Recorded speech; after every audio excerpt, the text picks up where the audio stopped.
Taxonomy के बारे में पढ़ा था। टैक्सोनॉमी की इक्वेशन भी पढ़ी थी कि टैक्सोनॉमी में हम 3 वर्क करते हैं, एक तो आइडेंटिफिकेशन, एक नॉमेनक्लेचर और एक क्लासिफिकेशन।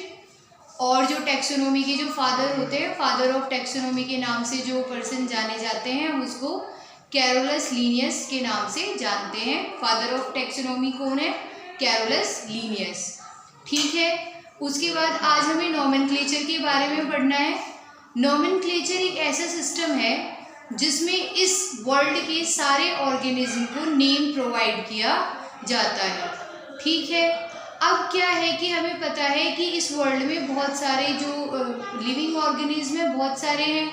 ठीक है, अब लिविंग ऑर्गेनिज्म बहुत सारे हैं और उनके अलग अलग जगह पे डिफरेंट नेम होने की वजह से उनको साइंटिफिक नेम देना ज़रूरी हो गया। ठीक है, जिसकी वजह से ऑल ओवर वर्ल्ड में उनका एक ऐसा नाम हो जो ईच एंड एवरी पर्सन को पता हो।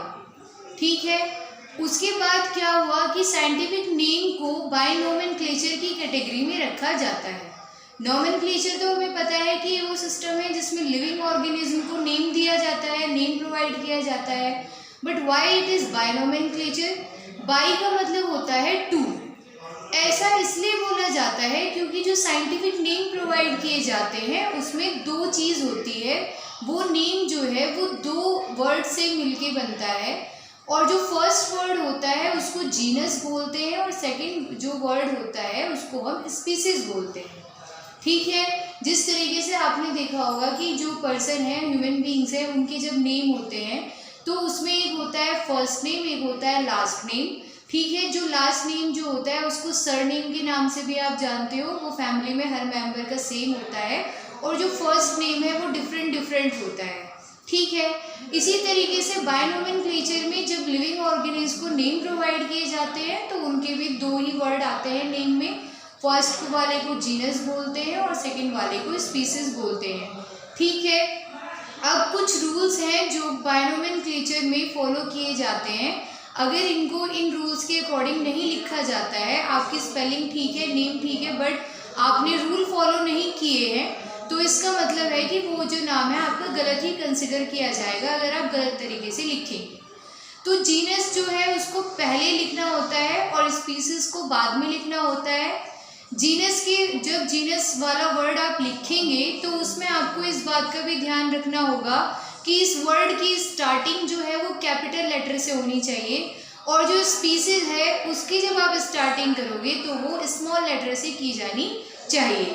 ठीक है, उसके बाद जब आप इसको लिखोगे तो जैसे कि आपने देखा होगा कि जो वर्ड्स हैं वो बोल्ड में, इटैलिक्स में, अलग अलग जो फॉन्ट स्टाइल होता है अलग अलग होता है, तो साइंटिफिक नेम जो है वो इटैलिक्स में लिखे हुए होने चाहिए।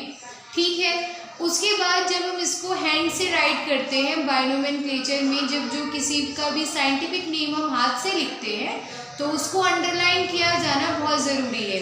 अब आपके माइंड में ये होगा जब आप इसको बुक में स्टडी करोगे और आप किसी भी लिविंग ऑर्गेनिज्म का साइंटिफिक नेम पढ़ोगे तो आप उसमें ये नोटिस करोगे कि ये जो है इसको तो अंडरलाइन किया हुआ ही नहीं है, बट रूल में कहा है कि इसको अंडरलाइन करना है। तो ऐसा बुक में अंडरलाइन इसलिए नहीं होता है क्योंकि बुक में वो हैंड रिटन नहीं होता है, दैट इज़ प्रिंटेड। लेकिन जब आप कॉपी में अपनी नोटबुक में नोट करते हो, नोटबुक में लिखते हो, तो वो आप हैंड रिटन होता है, तो उस टाइम आपको अंडरलाइन करना होता है। ठीक है, एग्जाम्पल के तौर पे हमने देखा है ह्यूमन बीइंग्स का साइंटिफिक नेम होता है होमो सेपियंस। तो होमो सेपियन में आप 2 वर्ड देख रहे हो, first one homo, second one is sapien. जो पहला है होमो, इट इज़ जीनस, एंड जो सेकेंड नेम है वो है स्पीसीज। तो जब हमने होमो लिखा है तो हमने वहाँ पे एच जो है वो कैपिटल लिया है, और जब हमने सेपियंस जो स्पीसीज का नेम है वहाँ पे हमने एस को स्मॉल लिखा है। ठीक है, सेकंड जो है हमने इसको थोड़ा तिरछा लिखा है, दैट इज़ इन इटैलिक्स, और हमने इसको अंडरलाइन भी किया है। तो हमने बाय नॉमेनक्लेचर के तीनों रूल को फॉलो किया हुआ है। आज हम इतना ही पढ़ेंगे और हम नेक्स्ट वीडियो में पढ़ेंगे। Thank you so much.